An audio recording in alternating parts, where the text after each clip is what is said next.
อ้มันคือคู่ลงเชลเลยนะเขาอะเขาปลายเนาะ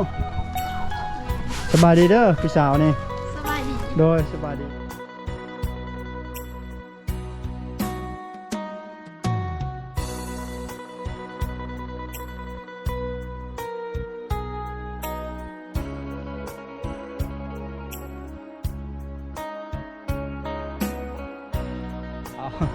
ทักทายสบายดีสวัสดีทุกคนเนาะ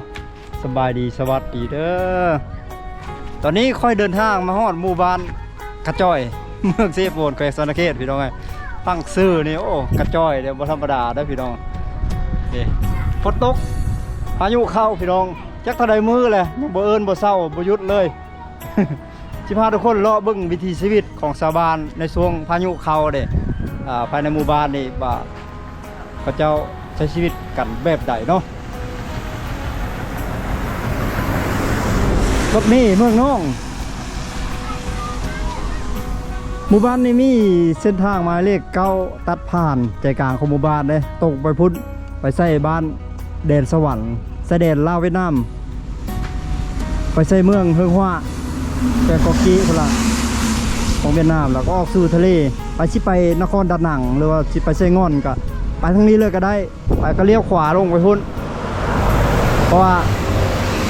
อยู่จุดนี้มันเป็นภาคกลางของประเทศลาวทุกคนเลยเมืองเซโปนแขวงสะเขตบรรยากาศหมู่บ้านนี้มีไฟฟ้าใช้หรือได้มีฮันขายกล้วยขายยังตัวกล้วยน้ำว้าเขาเจ้าตัดเอามาแต่สวนได้ให้แล้วก็มาว่างขายตามเคียมทางนี่แหละมีพ่อค้าแม่ค้าเพิ่นมาซื้อคนเที่ยวทางอยากมาซื้อก็มาซื้อตัวเลยเป็นหมู่บ้านที่ว่าบ่ใหญ่ปานใดดอกห่างจากตัวเมืองเซโปนมาประมาณ20 กิโลเมตรนี่แหละจุดนี้นะบ่ไกลไปได้ดอกคืนอินเทอร์เน็ตหรือว่าคืนมือถือก็โอเคอยู่จุดนี้ร้านซ่อมแปลงซ่อมแปลงรถจักรรถมอเตอร์ไซค์ขายเครื่องน้ำขายน้ำมันพร้อมนี่อันนี้น้ำมันจะคิดว่าน้ำมันกระโซนหรือว่าดีเซลได้ทุกคนอันนี้เป็นเบนซินเนาะหรือว่าน้ำมันเอสซังเดี๋ยวนี้ลิตรเท่าใดแล้วเดี๋ยวนี้ขายอยู่นี่25เนาะกะกินกำไรน้อยนึงเนาะอยู่ปั๊มเขากะ23 24แหละเปิดหานใหม่เนาะกำลังใหม่ๆเลยโอ้คักบริการให้ซุ่มซ่นเดี๋ยวสิพาทุกคนย่างเลาะไปเบิ่งทางนี้บรรยากาศเนาะสิพาทุกคนออกสู่ชนบทไกลๆกะมันคงจะลำบากแห้งช่วงนี้เมื่อวานนี้ว่าจะเข้าหมู่บ้านบ้านพะโล้บ้านห้วยยึ่งแต่ว่าขี้ตมแห้งทุกคนเลยขี้ตมแห้งก็เลยกลับคืนขี้ตมขี้โคตรหลายโอ้สบายดีเด้อทางนี้อันนี้ฮานคนเวียดนามเพิ่นขายเครื่องขายของบริการให้กับซุ่มซุน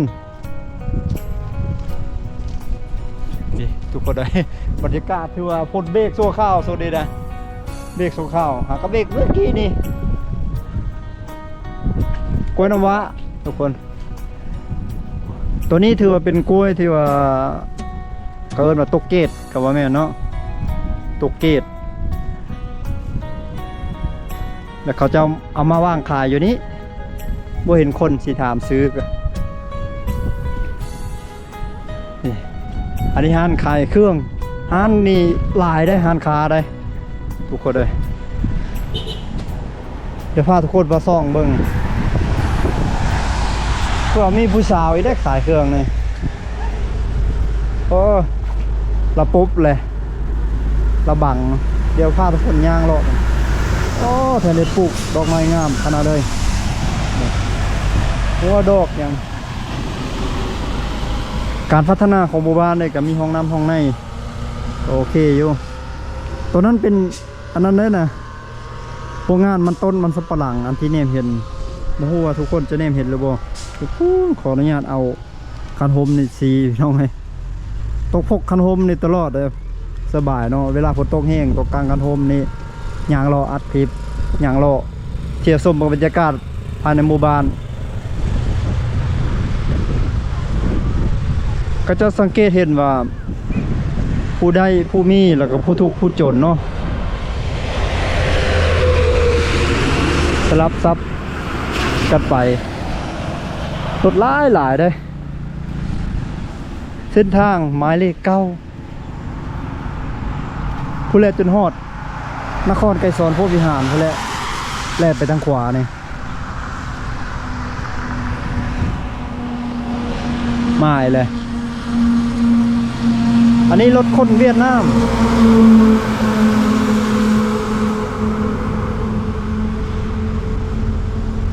เล่นไว้เลยรถบรรทุก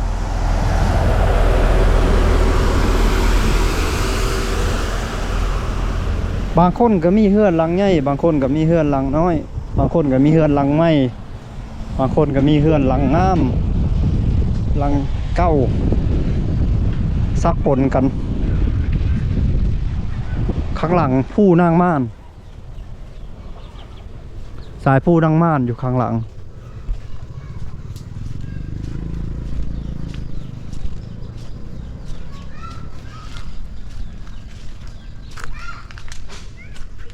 โอ้ทางนี้เป็นเปลี่ยนข้างเนาะทางนี้เนาะเดินบานเจ้าบ่ได้ไปชวนไปให้ว่าวันนี้ฝนตกเนาะโอ้ฝนตกในยากเลยตัวนี้กลางไว้เห็นยังนี่ต้มกินบ่อ๋อมันบ่คิวเล็กบ่น้ำไปเอาใช้ขันปกติขันมันฝนบ่ตกใส่อ่างนะโหยบ่เป็นน้ำโหยเนาะบางคนก็เจาะบ่เจาะน้ำบาดาลบ่บ่ได้เจาะสุราไปอาบน้ำอยู่ห้วยฮั่นอ๋อโดยอ้าวสบายดีเด้อพ่อเด้อสบายดีโดยไปทางใดมาทางใดมาลิ้นนี่แหละมาลิ้น โดยตัวนี้น้ำลิ้นบ่ดิท่อน้ำลิ้นบ่พอนี่นี่โดยน้ำลิ้นท่อน้ำลิ้นมาแต่ผู้คุณบ่น้ำช้างเลยน้ำช้างน้ำด้านโอ้มีคนตั้งเฮือนใช่แล้วทางหลังพุ่นเนาะโอ้ลูกมาแต่ใช่มาแต่ในเมืองโดยชุดพาบลูได้หมู่บ้านเราเนาะตรีหรือมังกรมังกรเนาะโอ้หมู่บ้านในหมู่บ้านชนเผ่ามังกรเนาะโอ้ห้องเฮียนนั้นคันนักเฮียนเขาจะไปห้องเฮียนกับไปเฮียนอยู่ใส่พอบ้านเกียงทองอ๋อเฮียนอยู่บ้านเกียงทองเนาะปฐมได้อยู่หันเนาะแล้วมัธยมเราไปเฮียนอยู่ใส่อยู่ในเมืองเซโปนเลยโอ้ไก่เนาะปลาโซไก่โอ้ไม่เท่านะเห็ดอย่างเด้ทางหลังเด้โอ้พุ่นมีเฮือนตั้งไม่ได้2-3หลังครับพุ่นย้ายไปตามโซนกล้วยเลยโซนกล้วยน้ำว้าแถวนี้เลยทุกคนนะเห็ดยังไม่เท่าสบายดีบัดชวนเห็ดยังอยู่บังกระบังยังอันนั้นนะไม่เท่าตากอันนั้นนะตากสั้นไว้เหมือนตากอิงไว้อย่างกระบังยังอันนั้นนะบ่โหเลยของเขาของเขาบ่เป็นของเจ้าโอ้มีน้ำตกคุณป้าถูกพี่น้องอยู่ภูป้าคากะลีมีโดนเด้บินไปใส่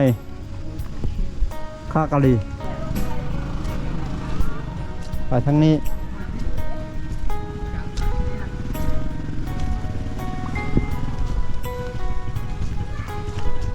ก็ง่ายดีอยู่คืนมือถือคืนอินเทอร์เน็ตได้อยู่แถวนี้3 กิโลเมตรจากตัวเมืองอยู่นี่บ่เฮิร์นนะอยู่น้ำลานอยู่นี่บ่อยู่พุ่นโอ้ทางแม่แกงทองพุ่นโดยบัดชวนโอ้เบิ่งหนังเนาะไม่เท่าเนาะสารยังนี่สารโต้งเรือสวิงโอ้เครื่องมือหาปลาโดยใครได้เป็นสารเองเนาะขัดซื้อเขาในประมาณเท่าไรขัดซื้อมดนี่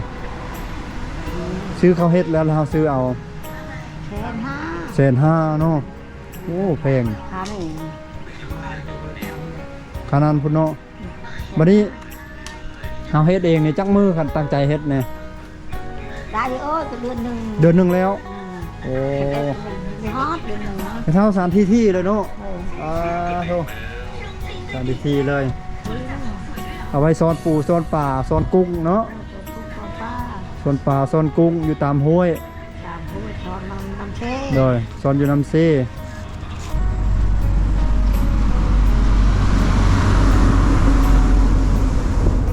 โอ้ตากอยู่ในเฮือนเลยเขา ตาที่เฮือดเนี่ยก็ หูดแล้ว เรียบร้อยบ่หูดหมดแล้วบ่ ยัง ยังเนาะ เนอะ โอ้ในขออนุญาตเบิ่งนี่เพิ่นตากเขาให้ เนอะเขาให้ ตากเขาให้เนาะ เนอะ โดยฝนตกก็ยากแล้วเนาะ ยากนะ โอ้ต้องหูดมาแล้วไปตากอยู่เฮือนพอแห้งแล้วเพื่อมันสิแห้งนี่เนาะมันบ่แดด แม่งเอ้ย คำมันแดดจะว่าใครแน่เนาะ แม่ง โดยอ๋อขอบใจ ใจ พาทุกคนไปเบิ่งโอ้เพิ่นปลูกผักเด้ยเพิ่นปลูกผักกาดเดี๋ยวเลยอ๋อนี่ปลูกผักกาดเกี่ยวกุ๊บเลยอ๋อตัวกินกับลาบกับหยังคักเลยนี่มีอันน่ะผักอันนั้นนำนี่ผักบงเดี๋ยวเลยผักบงอยู่หั่นนี่ปลูกตามธรรมชาติอันนี้นะเอิ้นว่าฤดูนี้มีแต่ฝนแล้วหดให้เจ้าของก็บ่ได้จำเป็นต้องหดนะปลูกปลาไว้แล้วก็มันน้ำฝนจากฟ้าหยาดลงมาหดให้ย้อนก็มีอีกสองหลังเฮือนต้นกล้วยเห็นบ่แถวนี้เขาเจ้าดูมั่นคักเลยปลูกต้นกล้วยต้นอ้อยต้นมะฮุ่งรถเวียดรถพ่อค้าเวียดนักธุรกิจเวียดเขาตั้งเครื่องมาทุกเครื่องมาจากเวียดนามมาทุกของมาเป็นสินค้าผลิตจาก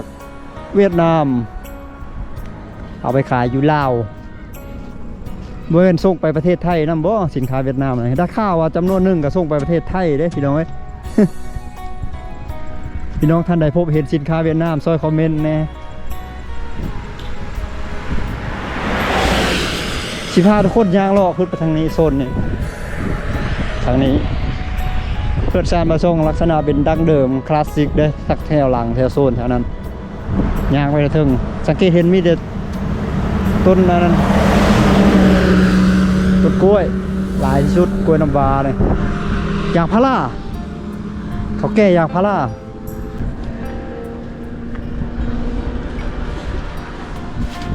เห็นผู้สาวฟัดเข้า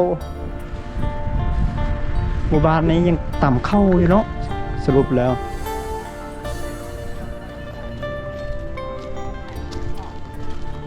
ไปทางใดมาได้ใช่แม่สบายดีบัดชวนมาได้ให้หูดเข้าว่ะโอ้ฝนตกของหูดเข้าเนาะ พอแห้งแล้วสิตากอยู่ใจ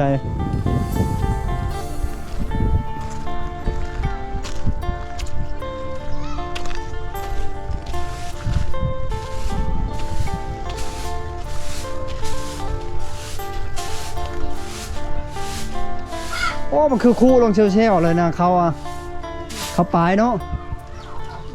สบายดีเด้อผู้สาวนี่ สบายดี โดยสบายดีชื่อหยังเจะชื่อหยัง สิปี น้องตี โดย โอ้อันนี้บอลัดเด้อชื่อคนน่ะเคยเห็นอยู่บ่ ก็เคยเห็น บ่เคยเห็นอายเลย โดย โอ้น้องชื่อน้องตีน้องเฮือนน้องมาอยู่นี่ แม่ อ๋อแล้วน้องที่ไปใช่เห็นบอลัดเมื่อกี้เลย กำลังสิปบว่ะ แม่ไปก่อน โอ้ยฟัดเข้ามันบ่นี่น้องบ่ฟัดเมื่อกี้นี่ตัวแนมเห็นไกลๆตามเมาโอ้หงสีน้อยหงสีน้อยอยู่หั่นเนาะโอ้มีหงสีน้อยอยู่หั่นสีแล้วก็มาฟัดเอาขี้แกบออกเอาข้าวปลายออก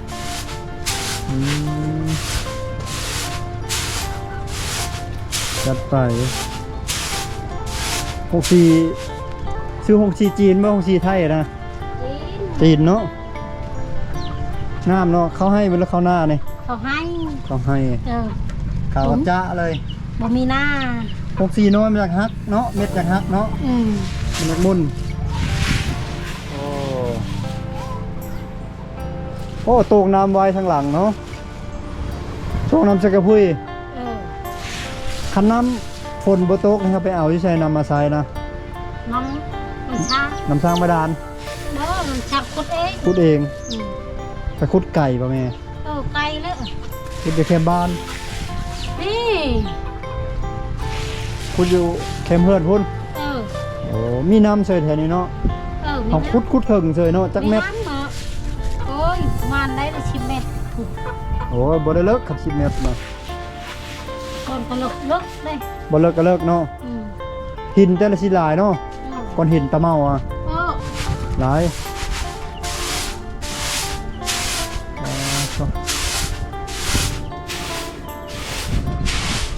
ไปเอาขอบใจเด้อรอเบิ่งอีก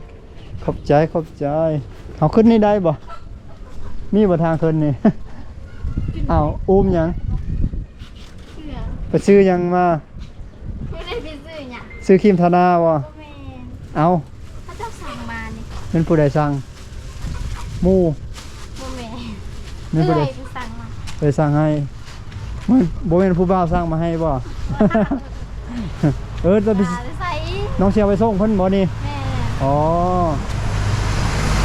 สามารถซื้อเครื่องออนไลน์ก็ได้อยู่นี่เนาะสบาย มีเน็ตมีอย่างแล้ว สวรรค์นา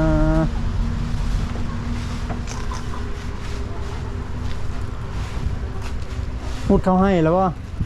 เออรู้แล้ว หมดแล้วเรียบร้อยอ๋อ เขาหน่อยเขาให้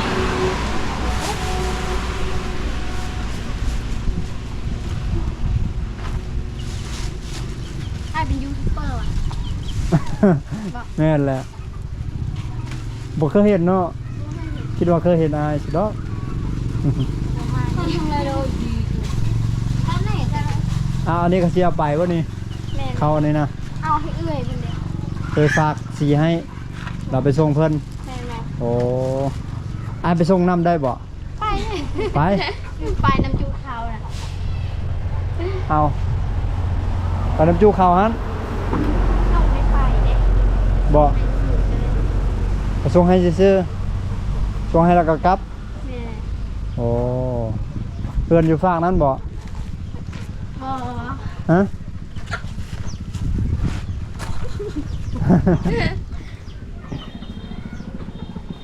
สาวงามประจำหมู่บ้านได้พี่น้องเลย แม่ สาวงามประจำหมู่บ้านหมู่บ้านนี้มีจักคนผู้สาว สาวอ่ะประมาณ2-3 คน ผู้สาว2-3 คนสี่ทางน้อง ก็ถูกทางแต่งหาน่ะช่องก้น อ๋ออยู่ในฮันก็มี อยู่ในหาน่ะช่องก้น เออเห็นอยู่เมื่อกี้นี่ ช่องก้น อ๋อหลายเนาะ โอ้ไล่ 2 คน3 คน4 คน หาปืนกันนะ แล้วก็ตื่นแต่นอน แม่ โอ้ลมบาวเด็กบ่เมื่อคืนนี่ มันตกแดด ฝนตก ใส่มาได้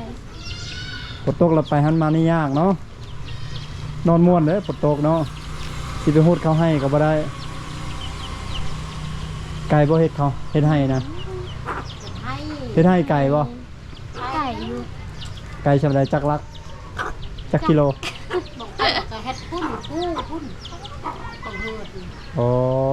พุ่นเขาเฮ็ด ผู้คุณโอ้ไก่เนาะฮูดได้จักเปล่าแล้วปีนี้ จะไปไว้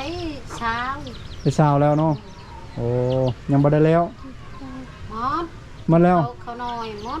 ยังเขาใหญ่ อืม อ๋อโอเค ขอบใจเด้อนี่เด้อ เข้าใจ เอาทุกคนเลยก็ชิประมาณนี่แหละเลาะไปกัน บรรยากาศภายในหมู่บ้านนี่เนาะก็สำหรับวิดีโอนี้ก็จะได้สิ้นสุดเพียงเท่านี้แหละพี่น้อยฝากพี่น้องทุกคนที่เข้ามาติดตามรับชมคลิปนี้กดไลค์กดแชร์กดติดตามคอมเมนต์เพื่อเป็นกำลังใจให้บารัดเฮ็ดคลิปในครั้งถัดไปเนาะสำหรับคลิปวิดีโอนี้ขอกล่าวคำว่าสบายดีสวัสดีติดตามเส้นทางการเดินทางของบารัดในครั้งถัดไปเด้อบ๊ายบาย